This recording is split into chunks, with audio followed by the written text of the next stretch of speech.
Senator, Senator Ike Ekweremadu, and Dr. Beatrice Ekweremadu. You can remain sitting for the moment. You have each been convicted of conspiracy to commit an offence of human trafficking. You brought a young man to London to exploit him. The exploitation was the proposed donation of a kidney for reward. The reward was to be the payment of money and a chance to work in the United Kingdom. People trafficking across international borders for the harvesting of human organs is a form of slavery. It treats human beings and their body parts as commodities to be bought and sold. It is a trade that preys on poverty and misery and desperation. The evidence shows that those who are impoverished, often living in multi-dimensional poverty, desperate for a better life, and ignorant of the true risks, are sometimes willing to donate their organs for money or the chance to work in the UK. Significant risks attached to such donation without proper aftercare. You each played a part in that despicable trade. You, Abina Abetta, underwent a kidney transplant at the Royal Free Hospital in London in 2021. You said that you and your donor were cousins. That was a lie. The clinicians at the Royal Free and the independent assessors at the Human Tissue Authority were taken in by your lie.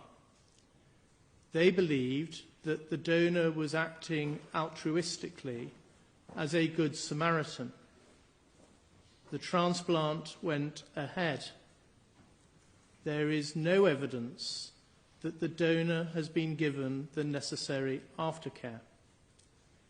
It is not necessary for me to make a finding as to whether you exploited the donor.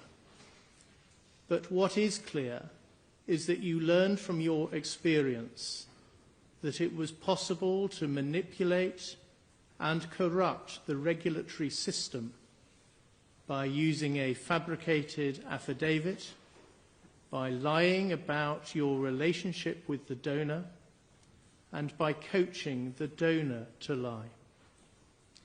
You, Senator Ike Ekweremadu, and you, Dr. Beatrice Ekweremadu, have a daughter, Sonia. She is very ill. She is suffering from FSGS, nephrotic syndrome. She needs a kidney transplant. Everybody has enormous sympathy for her and for the impact on each of you seeing your daughter's suffering. Sonia's uncle, Diwe Ekweremadu, knew Abina Abetta from medical school. He got in touch. Abina Abetta offered to help find a donor. A possible donor was identified. By law, his name may not be published. I will call him C. C grew up in a village where he had no electricity or running water. He left school at the age of 15, and he went to Lagos, where he sold phone accessories from a wheelbarrow in a market. He was earning about 3,500 naira a day, the equivalent of just £7. Tests in Nigeria showed that his blood group was the same as Sonia. He agreed to come to the UK. I am sure that he did not at any point agree to donate a kidney to Sonia altruistically. There was no reason why he should do so. He was not related to your family. He did not know Sonia or any other member of your family. Nothing was put in place to secure his future health care needs if he donated a kidney. The wealth and power inequality and disparity between you and C could not be more marked. You, Ike Ekweremadu, are a senator in Nigeria's National Assembly. You have held high political office. You had many staff, including domestic staff, maids, chefs, and drivers. You own multiple properties around the globe. There is evidence of as many as 40. More than £400,000 went into your bank account over a 6-month period. By contrast, C was unable to afford a £25 fare to travel from Lagos to Abuja. You each conspired together to bring C to the UK in order to exploit him. You all knew that was unlawful. You, Ike Ekweremadu, had been part of the legislature that had introduced the law that made that conduct a criminal offence in Nigeria. You, Abina Abeta, secured the visa. You did so by telling a lie that C and Sonia were cousins, the same lie that you had told in respect of you and your donor.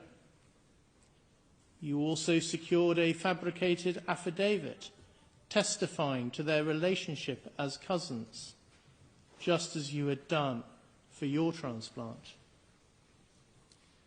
You asked the Ekweremadu family to pay C a fee of 3.5 million naira.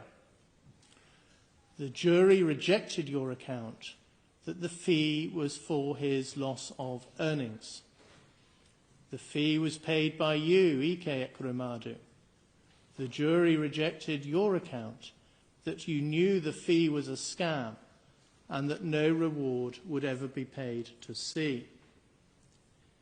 The evidence suggests that a corrupt relationship was established with a member of Royal Free staff, an interpreter who agreed to help with, quotes, coaching the boy, end quotes, and to provide the, quotes, relevant interpretation, end quotes.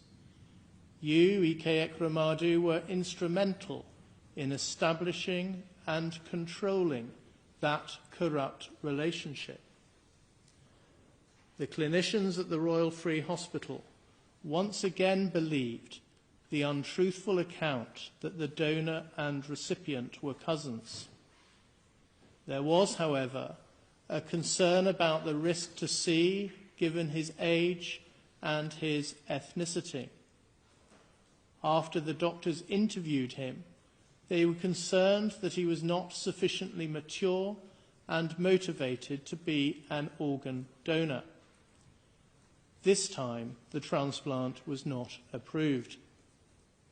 There was no report to the safeguarding team and no report to the police, despite the indicators that the donor was a victim of trafficking.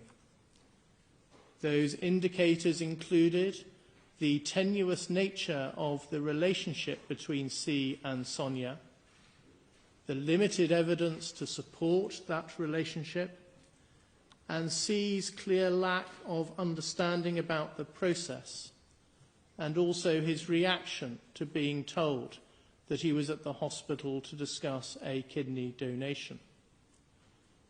In the course of the trial, Hugh Davis KC suggested that a lesson to be learned from this case is that clinicians must be alive to the risk of trafficking and report cases like this when concerns arise. I entirely agree. After the decision had been made that the transplant would not go ahead, there was a sinister development. A consultant nephrologist and another man examined C at the place where he was being kept.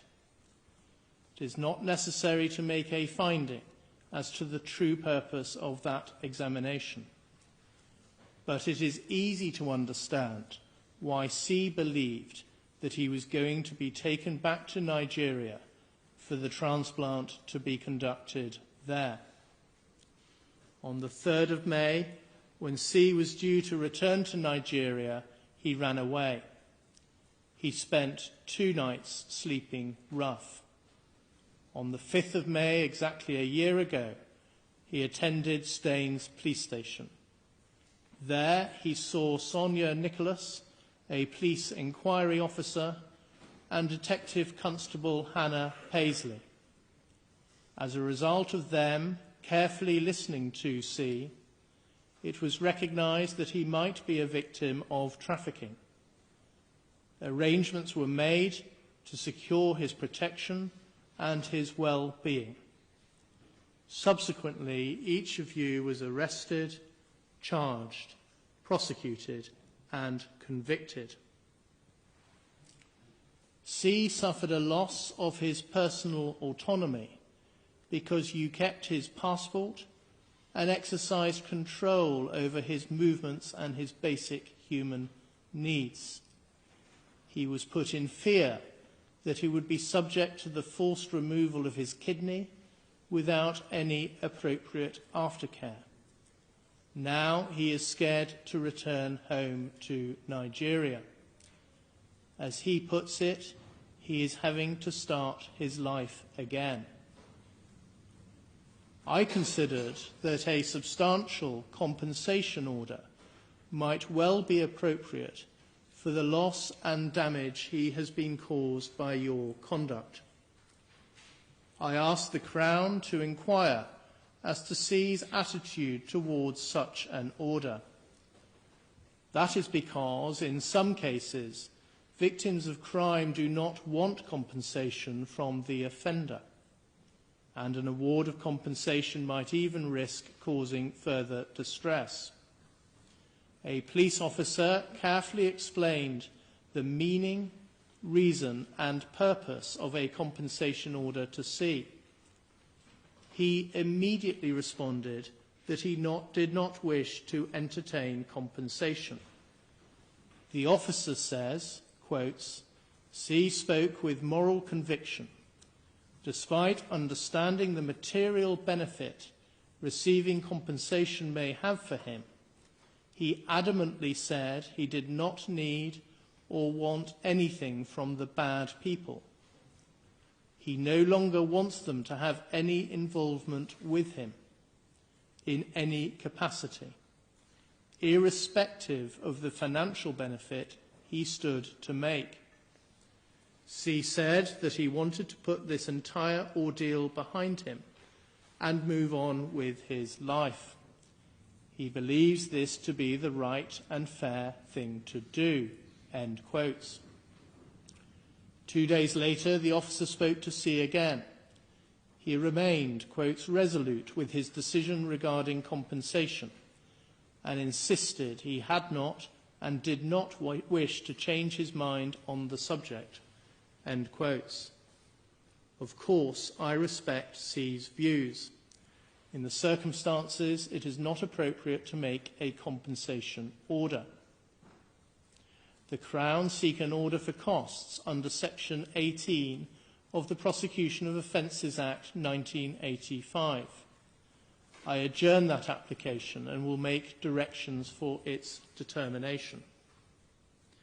In the case of each of you, I impose the statutory surcharge order in the sum of £190.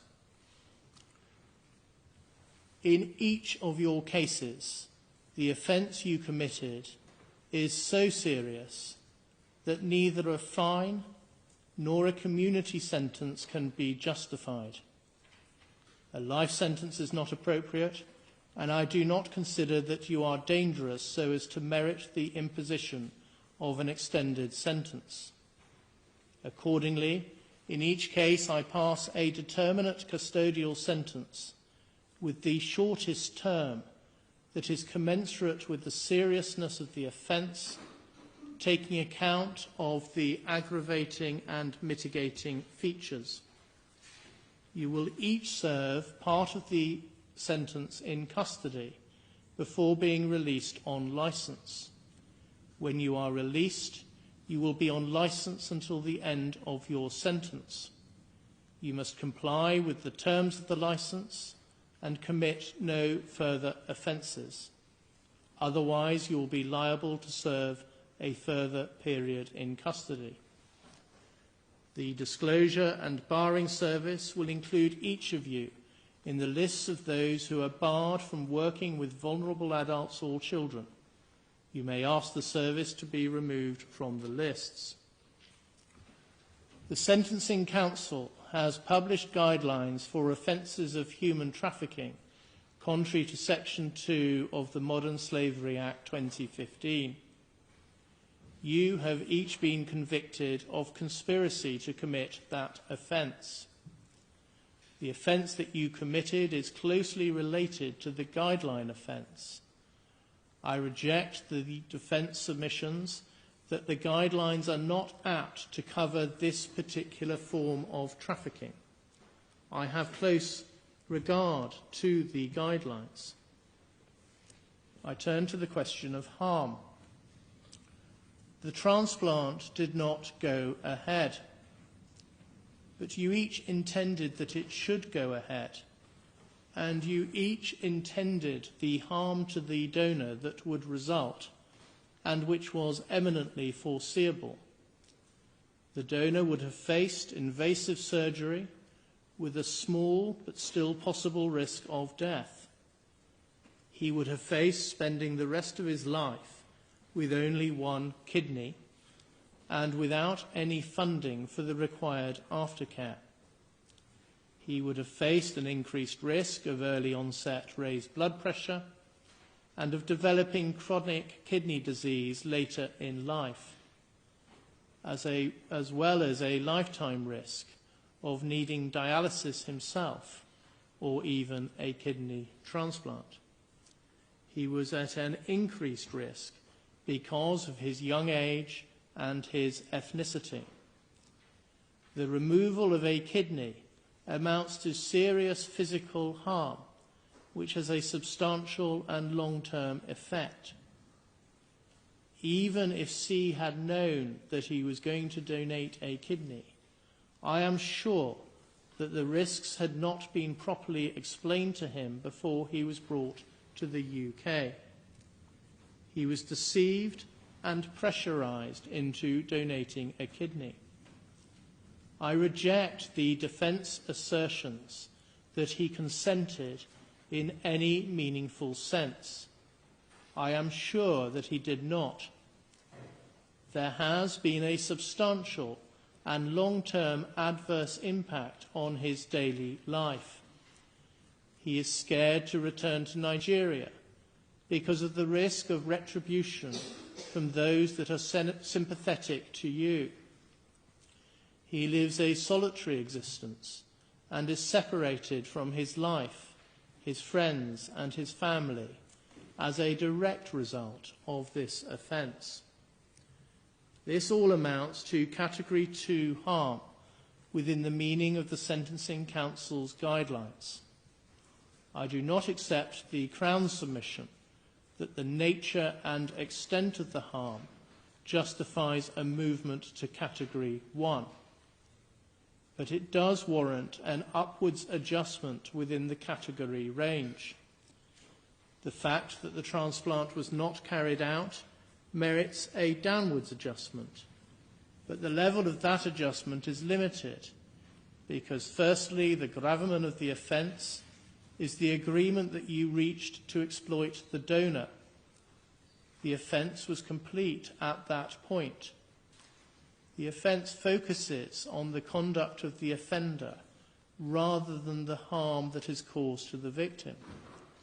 Secondly, you did not withdraw from the conspiracy.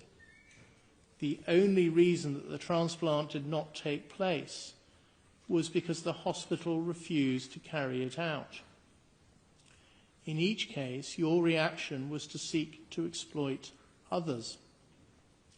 And thirdly, quite apart from the harm that would have resulted from a transplant, C has suffered substantial actual harm of the nature that I have identified. I turn to culpability. You, Abina Abeta, fall within the high culpability bracket. You played a leading role in the offending. You identified the donor and controlled him throughout the process. You did so in the expectation of substantial financial reward. I reject your assertion that there's no evidence of substantial financial advantage. Your bank statements show otherwise and demonstrate that you were reliant on the funds you secured from the Ekweremadu family to keep your head above water. You applied a high degree of planning and premeditation. For example, you arranged the visa, you secured a fabricated affidavit, and you organized a scheme to seek to deceive the clinicians and ultimately the Human Tissue Authority. You were thoroughly dishonest throughout.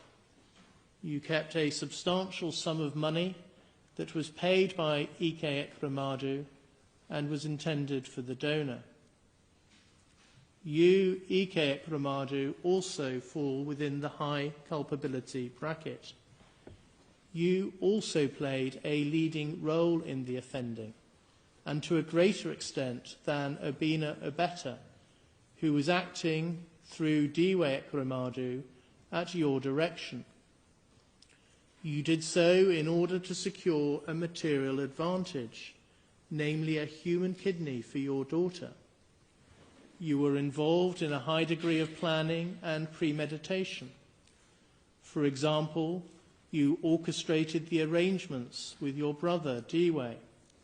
You sought to conceal your link to the payment of a donor reward by instructing a member of your staff to make the payment via a currency trader.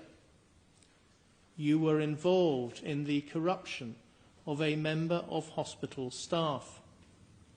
I reject the defence suggestion that you were naive as to offers or payments of a reward to the donor, or that you only joined the conspiracy at a late stage. I am satisfied so that I am sure that you were the driving force throughout.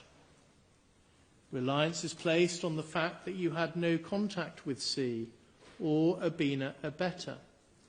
That is true, but it is an indicator of the leading role you played, directing the overall operation, but keeping your distance by getting others to do your bidding. I accept that you were not directly involved in the fabrication of an affidavit and that you told Sonia not to sign it. Again, in context, that is consistent with the type of leading role you played. You well knew the sorts of steps that were being taken to try and pull the wool over the eyes of the doctors and regulators. I am satisfied that you, Beatrice Ekweremadu, performed more limited functions under the direction of your husband. I accept the submission of Anu Mahindru King's Council that your family was patriarchal and you were deferential to your husband. Your role was primarily to adopt the cousin lie.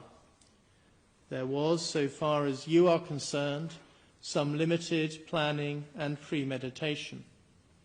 You committed the offence in the expectation of a material advantage, namely securing a kidney for your daughter. Your case falls at the cusp of lower and medium culpability. Before allowing for aggravating and mitigating factors, the applicable starting points are custodial sentences of 10 years in the case of Abina Abeta, 10 years and 6 months in the case of Ike Ekweremadu, and 6 years in the case of Beatrice Ekweremadu. Abina Abeta, stand up, please. There are aggravating features in your case. You deliberately targeted a victim who was particularly vulnerable due to his young age, his isolation from his immediate family, and his poverty. After the conspiracy to exploit C was thwarted, you continued to try and find another person to be exploited in the same way. As against that, you have no previous convictions, and you are a person of good character. I accept that you have done much good work as a medical doctor. You also have your own serious medical condition, as someone who has himself undergone a kidney transplant. I've taken account of the medical evidence. That does not suggest that your condition cannot be adequately managed in custody. I consider that the mitigating and aggravating factors are in balance. I sentence you to 10 years imprisonment, subject to allowing for the time for which you have been remanded in custody. You will spend 2/3 of that time in custody and will then be on licence until the end of your sentence. You can sit down, please. Senator Ike Ekweremadu, stand up, please.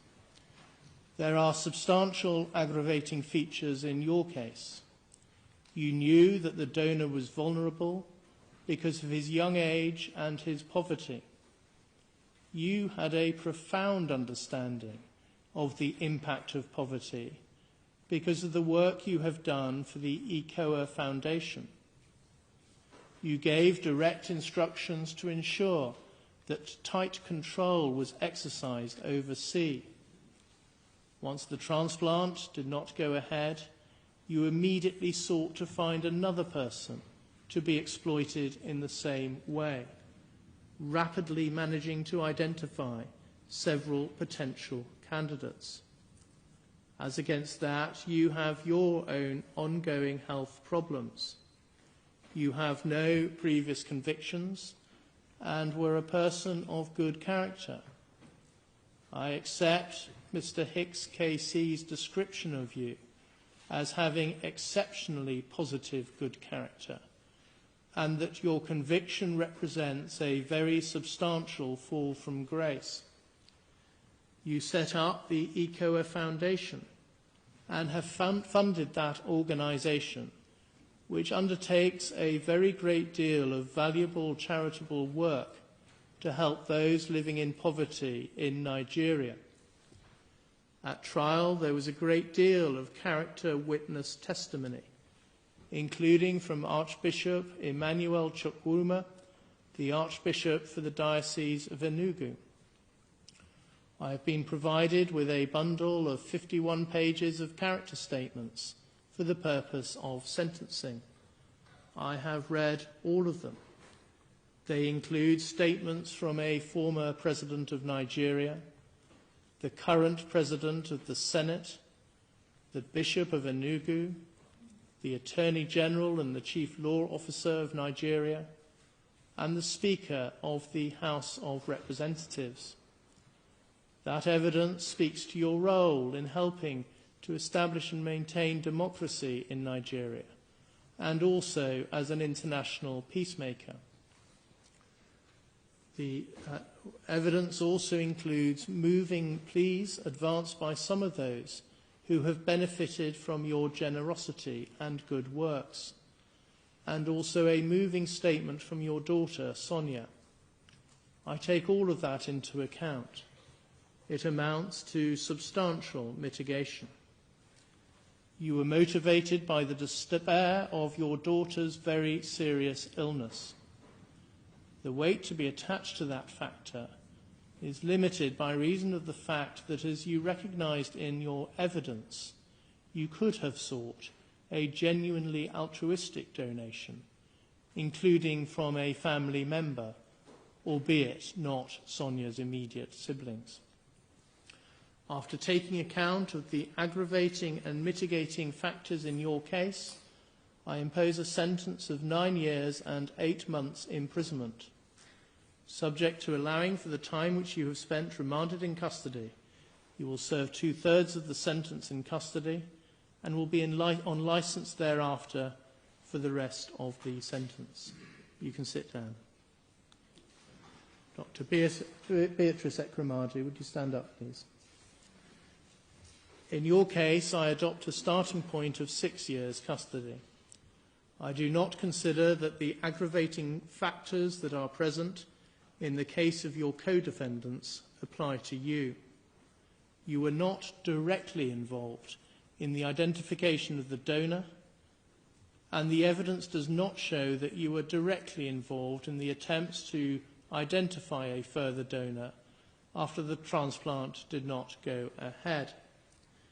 I take account of all the mitigating features that Mr. Mahindru KC has identified and the content of the thorough and helpful pre-sentence report prepared by Jessica Stephen of the Probation Service. You are a person of good character. You helped set up the ECOA Foundation with your husband, and you have been closely involved with its important charitable work. Much of the character evidence I have read applies also to you. You were also motivated by the desperate plight of your daughter and by maternal love. Further, in your case, I accept that although Sonia is an adult, you have substantial caring responsibilities towards her.